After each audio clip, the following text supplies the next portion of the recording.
इतिहास गवाह है कि जो कौमें अपने अतीत से नहीं सीखती वे मिटा दी जाती हैं। क्या आप जानते हैं कि औरंगजेब आलमगीर की कब्र, जो सैकड़ों सालों से शांत थी, अचानक विवादों में क्यों आ गई? आज भारत में कुछ ताकतें इतिहास को नए तरीके से पेश कर रही हैं। औरंगजेब आलमगीर, जो सदियों पहले इस दुनिया से चले गए, उनकी कब्र आज अचानक विवादों में क्यों आ गई? क्या ये एक सामान्य घटना है या इसके पीछे इस्लामी विरासत को मिटाने की एक गहरी योजना चल रही है? चलिए ज्यादा गहराई में ना जाकर आसान भाषा में समझते हैं। विवाद कैसे शुरू हुआ? महाराष्ट्र के नागपुर शहर में कुछ संगठनों ने यह मांग उठाई कि औरंगजेब आलमगीर की कब्र को हटाया जाए। उनके अनुसार इतिहास में औरंगजेब आलमगीर की भूमिका विवादित रही है और उनकी विरासत पर पुनर्विचार करने की जरूरत है। लेकिन सवाल यह है कि सैकड़ों सालों से शांत पड़ी कब्र अचानक मुद्दा कैसे बन गई? क्या यह महज एक ऐतिहासिक बहस है या इसके पीछे कोई छिपा हुआ एजेंडा काम कर रहा है? सोशल मीडिया पर अलग अलग दावे किए जाने लगे और इसके बाद नागपुर में तनाव बढ़ गया।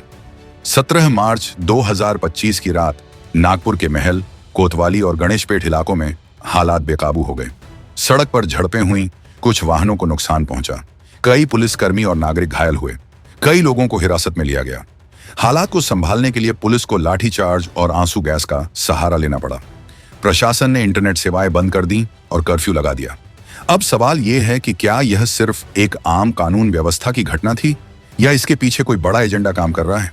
औरंगजेब आलमगीर का इतिहास और उनकी नीतियां। इतिहास को देखने के दो तरीके होते हैं, एक जो हकीकत में हुआ और दूसरा जो हमें सुनाया जाता है। औरंगजेब आलमगीर कौन थे? औरंगजेब आलमगीर का पूरा नाम अब्बू मुजफ्फर मुहिउद्दीन मोहम्मद औरंगजेब आलमगीर था, जो मुगल सल्तनत के छठे शासक थे।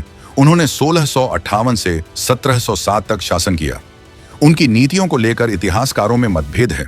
कुछ लोग उन्हें धार्मिक कट्टरपंथी मानते हैं तो कुछ उनकी शासन व्यवस्था की प्रशंसा करते हैं। उन्होंने शासन को इस्लामी उसूलों के अनुसार चलाने की कोशिश की और शरिया कानून पर आधारित फैसले लागू किए। उन्होंने गैर मुस्लिमों पर जजिया कर फिर से लगाया, जिसे अकबर ने हटा दिया था।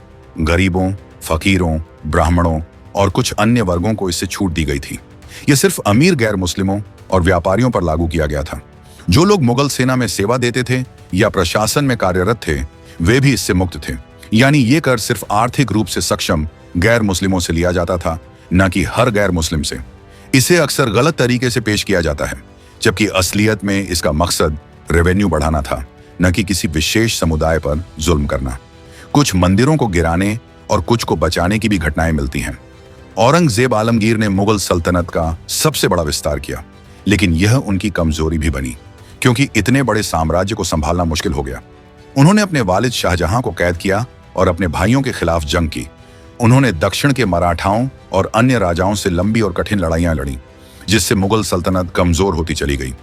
उन्होंने शाही खजाने से वेतन नहीं लिया और खुद अपने हाथ से कुरान की नकल कर आजीविका चलाई। क्या इतिहास को नए सिरे से गढ़ने की कोशिश हो रही है? आज उनके कब्र को हटाने की मांग क्या यह संकेत देती है कि इतिहास को मनमाने तरीके से बदला जा रहा है? क्या यह सिर्फ एक ऐतिहासिक बहस है या इससे एक खास संदेश देने की कोशिश की जा रही है? समझदार कौमें वही होती हैं जो अपने इतिहास को पहचानती हैं और अपने भविष्य को संवारने के लिए सही फैसले लेती हैं।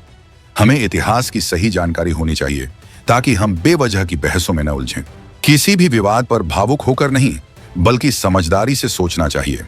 अफवाहों और गलत जानकारी से बचें, सही इतिहास को जानें और दूसरों को भी बताएं। इल्म और सब्र से अपनी पहचान बचाएं। जो कौम अपनी जड़ों से कट जाती है वो मिटा दी जाती है, लेकिन जो अपनी पहचान को इल्म और अक्ल से बचाती है वह कभी खत्म नहीं होती। आपकी राय क्या है? अगर आप मानते हैं कि इतिहास को सही रूप में समझना जरूरी है तो इस वीडियो को शेयर करें और जागरूकता बढ़ाने में हमारा साथ दें। आपकी राय हमारे लिए बहुत अहम है।